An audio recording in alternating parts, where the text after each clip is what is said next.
Entire books have been written about the thorny theological issue that I want to talk about today.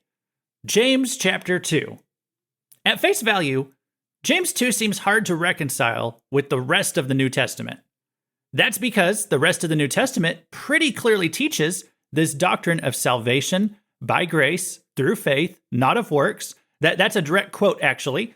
Ephesians 2 verses 8 and 9 say, "For by grace you have been saved through faith. And this is not your own doing, it is the gift of God, not a result of works, so that no one may boast." Also, you can look at Romans 4, 2, and 3. "For if Abraham was justified by works, he has something to boast about, but not before God. For what does Scripture say? Abraham believed God, and it was counted to him as righteousness." In Galatians 2:16, it says, "Yet we know that a person is not justified by works of the law, but through faith in Jesus Christ." So it's like every page of the New Testament makes this clear. Salvation is only by grace through faith. There is nothing you can do to earn your salvation. Works play no part in it. And then James comes along and he says this in his second chapter, verse 14. "What good is it, my brothers, if someone says he has faith, but does not have works? Can that faith save him?" Now wait a second there. Let me read that again. "What good is it, my brothers, if someone says he has faith, but does not have works? Can that faith save him?" Is James going against Paul? I mean, I can't emphasize enough how much this seems to be saying the exact opposite of so many other verses in the Bible. Is James contradicting Paul? Is James contradicting the Bible? Is James contradicting God himself? I find this to be weird, and I'd like to explore why it's in the Bible. So turn to James 2, and let's get weird.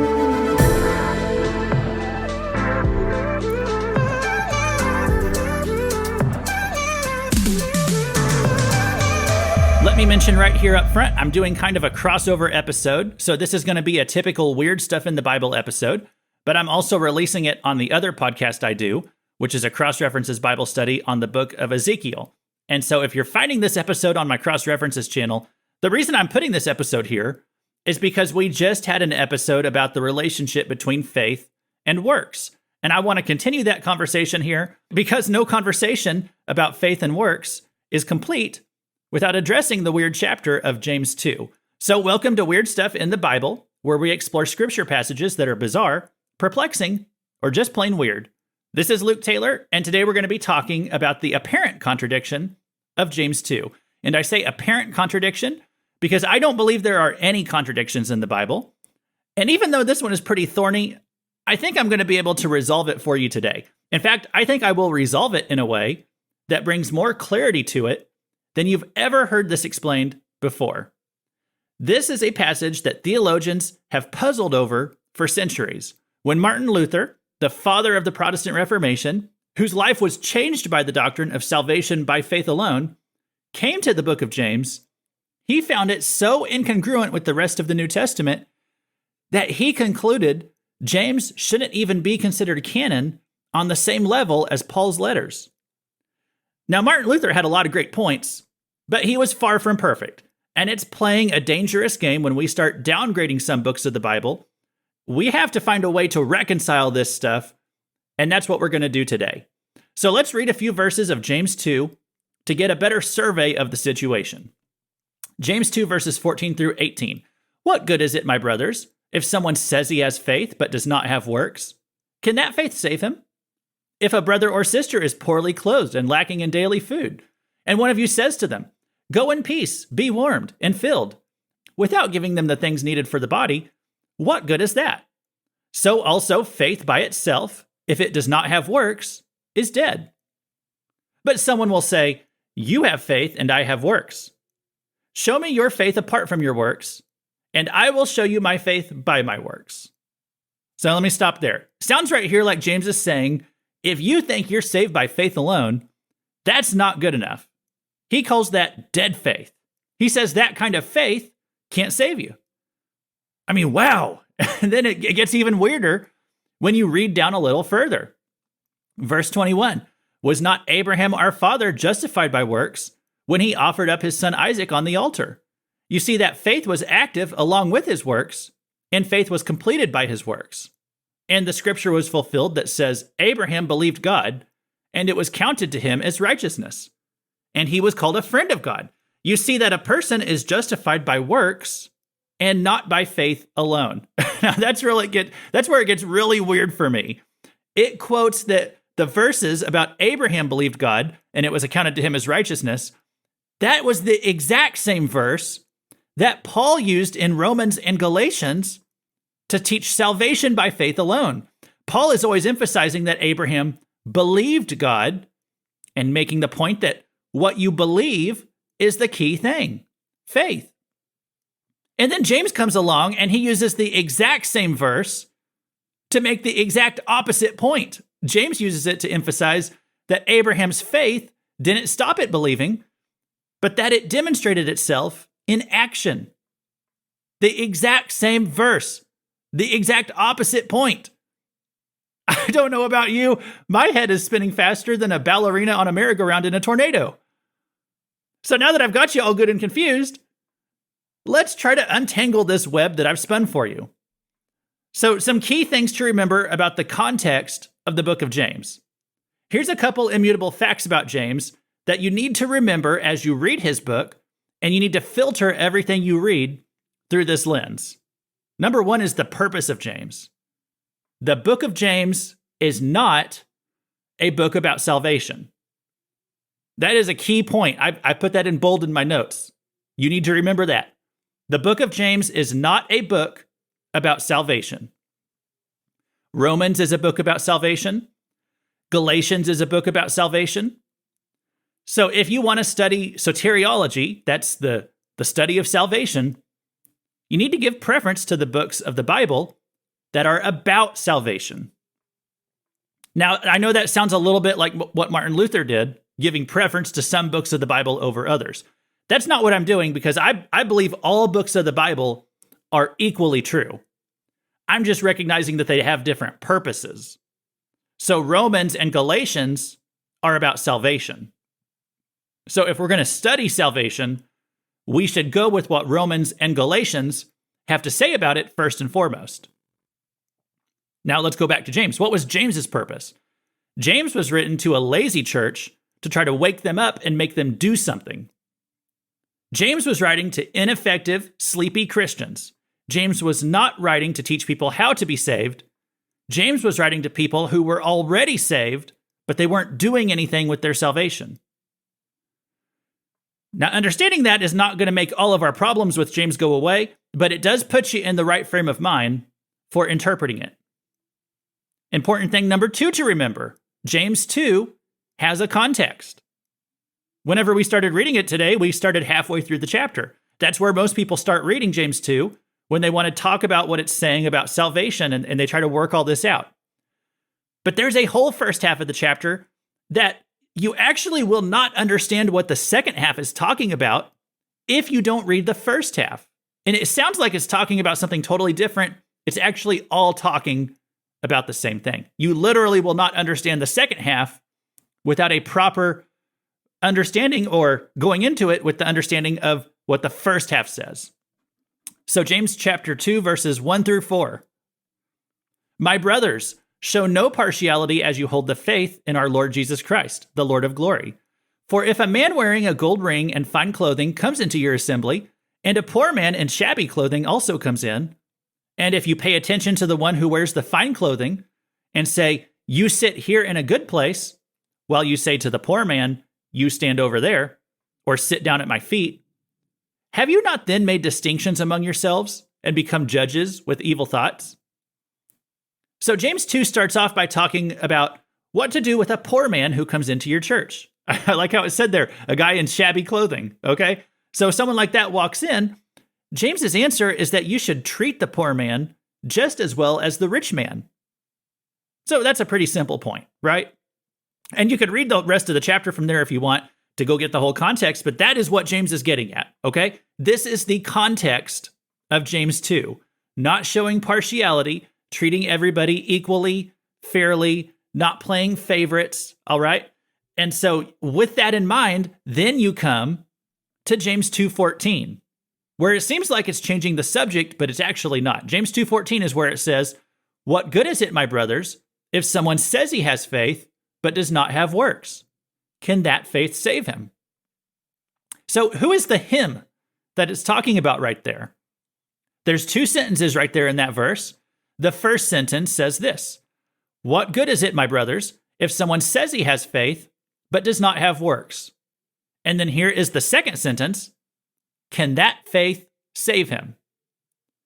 Well, it seems obvious to us that the him in the second sentence is talking about the person who he says has faith in the previous sentence. That is how almost anybody who reads this verse is going to understand it. But what if I told you that the him in the second sentence is not talking about the someone who has faith in the first sentence? The him that it's talking about in the second sentence is actually the poor man that James was discussing in the first half of the chapter. In fact, if you look at it in the Greek, which we're going to do in a few moments, this becomes undeniable. If you look in the Greek, the him in the second sentence couldn't be talking about the person who says he has faith in the first sentence. And I'm going to show you that whenever we get there. For now, let me just put that out there. The him is referring to the poor man in the first half of the chapter. Let's also talk about the word save that we saw there in verse 14. Can such a faith save him? The Greek word save is sozo. This is often a word that refers to salvation or to getting saved, but it's also a broad word that can mean many things. It can mean restore, to keep safe, to rescue, to make well.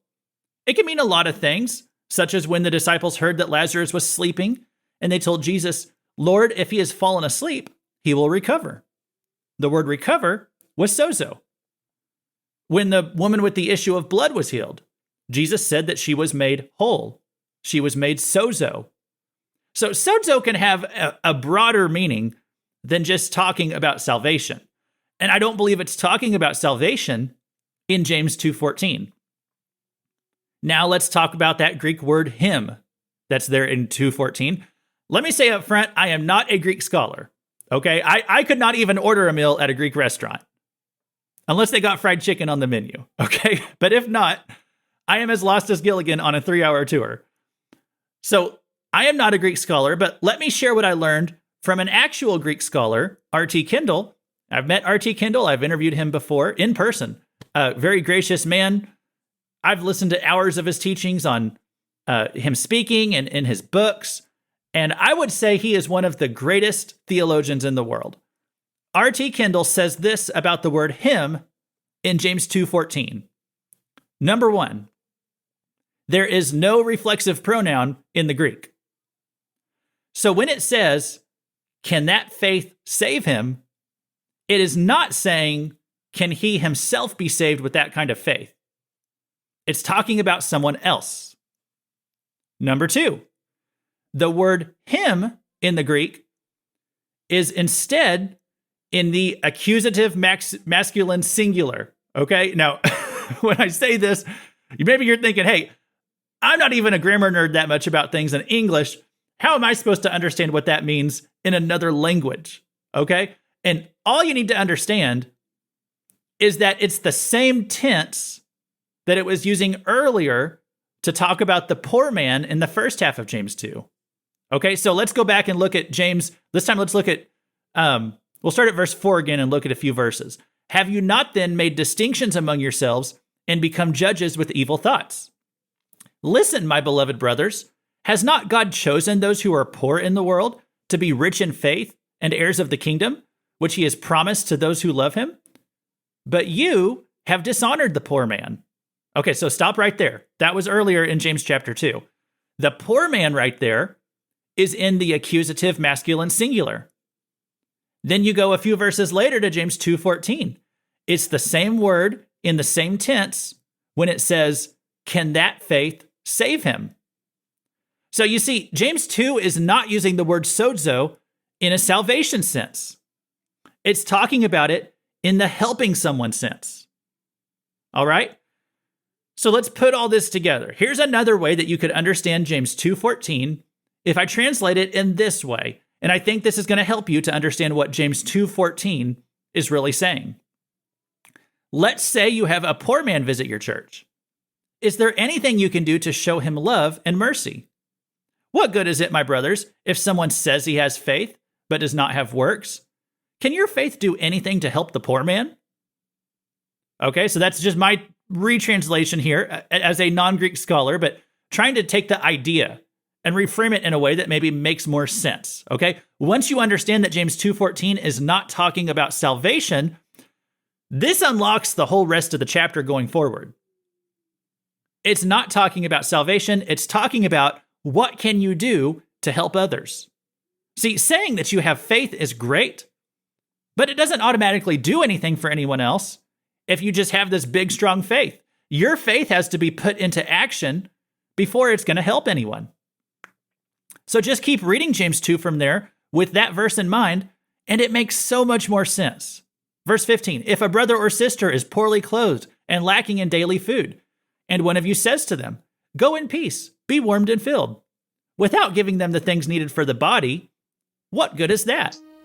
So also faith by itself, if it does not have works, is dead. Well, with that understanding, doesn't it make so much more sense if you understand what verse 14 is really saying, and then you keep reading forward from there? You see, it's all the same idea. So there you go. We just solved 500 years of confusion with a little help from RT Kendall. Actually, a lot of help. But now that we understand what it says, let's talk about what it means.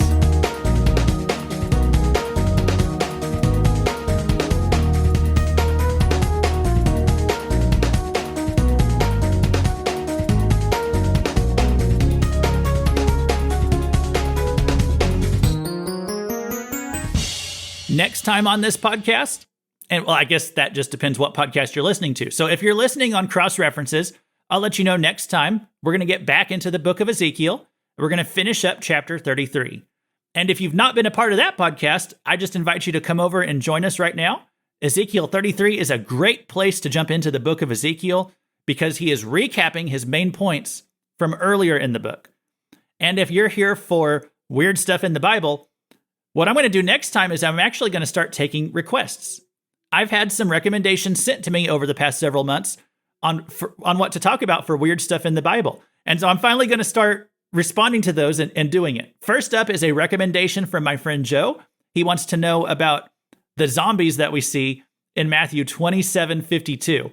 So if you've never heard of the zombies in Matthew 27:52 before, if you don't even know what I'm talking about, I hope you will be back next time on Weird Stuff in the Bible. Make sure you're subscribed so that you can get that episode. You go hit the follow button or whatever it is on the platform you're listening to. And if you got a recommendation for me, something weird that you'd like me to research, my email is weirdstuffinthebible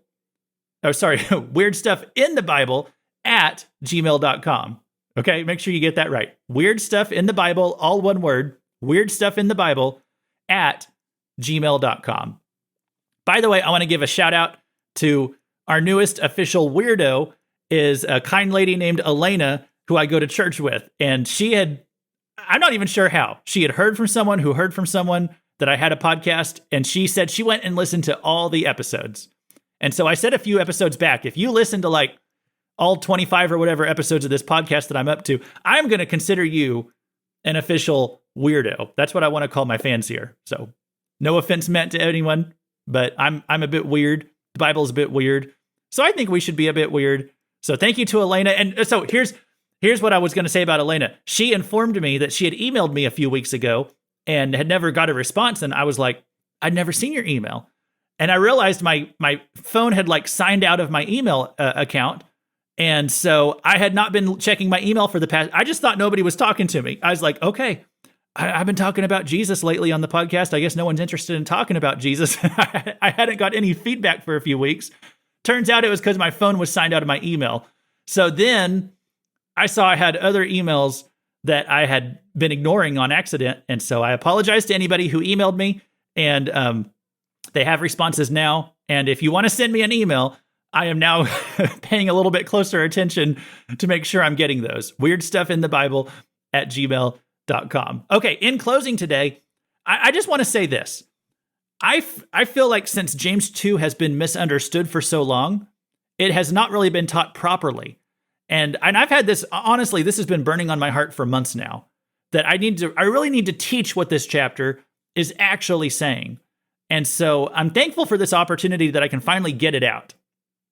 James 2 is always taught from the perspective of being kind of this big fat problem in our theology, because it sounds like it's talking about salvation, but it seems to be saying something totally different from what the rest of the New Testament teaches about salvation. Not just different, like the exact opposite. And so I went back to the Greek today and we tried to make it clear. James is not talking about salvation. James is not a book about salvation.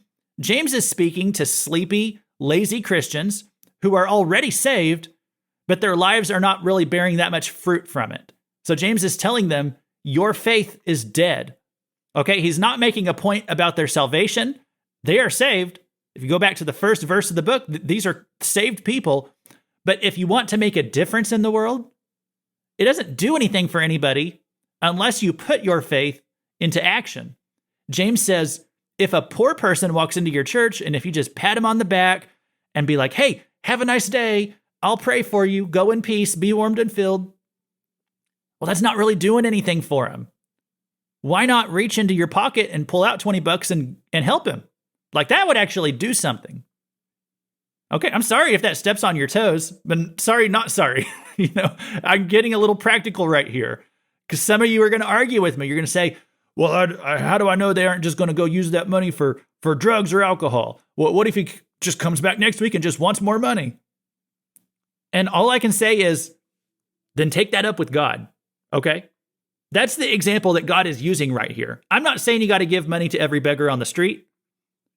He's saying if someone comes into your church, think about what you can do for them.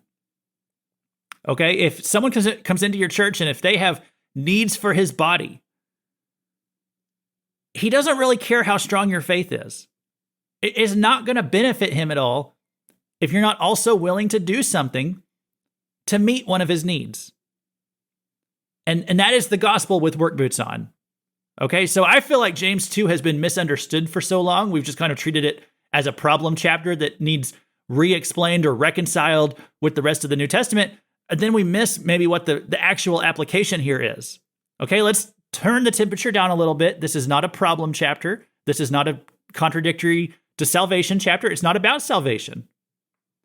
This is about what we can do to put some work boots on our gospel and make a difference. There are so many practices that we have in churches that are kind of faith without works, okay? Like, I'll just use an example here. And I love praise and worship music. I love it at church, and it's good that we do it. We should do it, okay? It's good to sing to God. But I wonder sometimes, do we even mean the things that we say in some of these songs? Like when we sing lyrics about how God is first in our lives. Do we always treat him that way? I would say a lot of Christians don't. We often identify the music portion of our church services. We call that the worship service. But true worship is not just what we say about God, what we sing about God. True worship is what we do for God. I love prayer. I go to prayer night on Mondays. My church has a prayer night on Thursday nights. I regularly go to that too. I know many Christians who are involved in prayer gatherings. Prayer is important, okay? You're not going to find me saying it's not important. But I just want to see Christians do more than pray. Like, we can't just pray. We also have to do something. We can't just pray and expect God to do it or expect God to use someone else to do it. Why don't you pray about it and then you do it? One of my former pastors had a great phrase that he would use sometimes. He'd say, work like it all depends on you, but pray like it all depends on God. And by the way, I'm not saying that the Christians I pray with on Mondays and Thursdays, I'm not saying that they aren't doing things. Okay, like my church, they also have a community center where they feed people, I think, 3 nights a week. So make sure you hear me clearly here. I'm just saying that we shouldn't just pray and pray and pray, but do nothing and just expect God to do it all. Okay, let me get political for a minute as I wrap this up. I'm not crazy about the direction that my country is going. I would like to see things move in a better direction. And I notice a lot, there are some bad people out there who are doing a lot of bad things to our country. And guess what? They're not praying about it. Like, they're just going out and doing what they want to do. And look what that has brought us to. We have a corrupt 80-year-old man in the White House. Our voting system is all messed up. They took over Hollywood. They took over the university and the education system. They are strategizing and they are carrying out their plans and destroying the country. And all I see that most Christians are doing in response to all this is saying we need to have another prayer meeting. So again, I am not against prayer, but I don't think we need just another prayer meeting. I think we need to do something. How about we have the prayer meeting on Monday, and then we get back together on Tuesdays and have a do something meeting? Because if we don't do something in addition to our praying, then nothing changes. Look at all that our enemies have been able to do without prayer. Think of what we could do if we do what they did, plus prayer. Work like it all depends on you. Pray like it all depends on God. And if you think that sounds weird, then I hope you're a little bit more weird today, too. Thanks for listening. God bless you for sticking around till the end. And we'll see you next time on Weird Stuff in the Bible.